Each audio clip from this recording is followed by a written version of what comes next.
Respected director sir, principal ma'am, all teachers and students, good morning. दो कंजूसों की competition. एक गांव में एक कंजूस रहता था। निश्चित ही कंजूस था तो बांटने से बड़ा डरता था। धीरे धीरे पूरे गांव में उसकी कंजूसाई की चर्चा फैल गई, क्योंकि वर्षों बीत गए थे, परंतु कभी किसी ने उन्हें किसी भी कारणवश किसी को कुछ भी देते हुए नहीं पाया था। इससे प्रभावित हुए लोगों ने उनके घर कंजूसाई के गुण सीखने जाना शुरू कर दिया। उधर लोगों को अपनी तरफ इस कदर आकर्षित होते देख उसने गांव की चौपाल में बैठकर कंजूसाई पर लेक्चर देना शुरू कर दिया, और वे इतने तो प्रश्न किए जाने लगे कि आसपास के गांव से भी लोग बाग उनको सुनने आने लगे।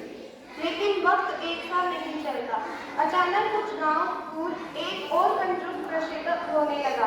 उसकी कंजूसाई के नुस्खे लोगों को ताजा और ज्यादा कारगर नजर आने लगे, तो आसपास के गांव के लोगों का उसके यहाँ आना बंद हो गया। उसी के गांव वाले उस दूसरे कंजूस को सुनने जाने लगे। इससे वह बड़ा विचलित रहने लगा। उसने लोगों को समझाने का प्रयास भी किया कि वो कोई ढोंगी लगता है, मैं तो खानदानी कंजूस हूँ, पर बात नहीं बनी। निश्चित ही अब सवाल आम का बन गया था। आखिर एक दिन उसने सोचा क्यों मैं स्वयं चलकर उस कंजूस की पोल खोल दूं, क्योंकि गांव वाले तो उसकी बात मान ही नहीं रहे। लेकिन एक बार उसको कंजूसाई में पछाड़ दिया, फिर सब गांव वाले मेरी बात मानेंगे। बस एक बार आमना सामना होने दो, सबको समझ आ जाएगा कि कौन बड़ा कंजूस है। बस यही सब सोचकर वह उस कंजूस से मिलने चल पड़ा। हाँ, पहली बार मिलने जा रहा था तो शिष्टाचार भी पूरा निभा रहा था। उसे भेंट देने हेतु कागज पर हरे रंग की स्केच पेन से 4 आम बनाकर वह ले जा रहा था। भला किसी के यहाँ पहली बार ऐसे खाली हाथ थोड़ी ही जाया जाता है। वह कंजूस उसके हाथ पहुँच तो गया, परंतु दुर्भाग्य से वह किसी काम से दूसरे गांव गया हुआ था। हाँ, उसका लड़का घर पर अवश्य था। जैसे ही इसने अपना परिचय दिया, लड़की ने उन्हें सहसम्मान बिठाया और पिताजी के लौट आने का इंतजार करने को कहा।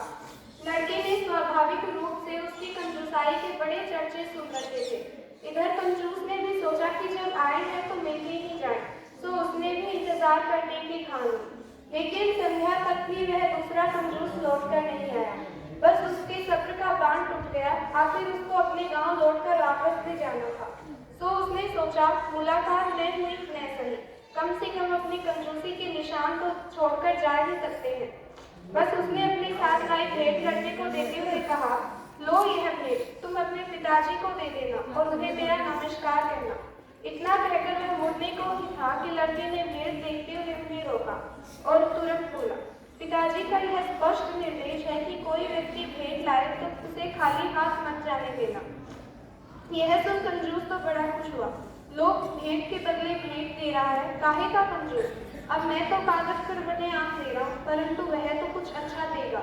देने दो, जाके ही पूरे गांव को उसकी भेंट दिखाकर उसकी कंजूसाई की पोल खोल दूंगा। तब जाकर लोगों को पता चलेगा कि असली कंजूस कौन है। अब यह तो उसका सोचना था। इधर तो लड़के ने तपाक से हवा में उंगली से 4 आम बनाते हुए कहा, ले जाइए और पूरा परिवार मिलकर खाइएगा।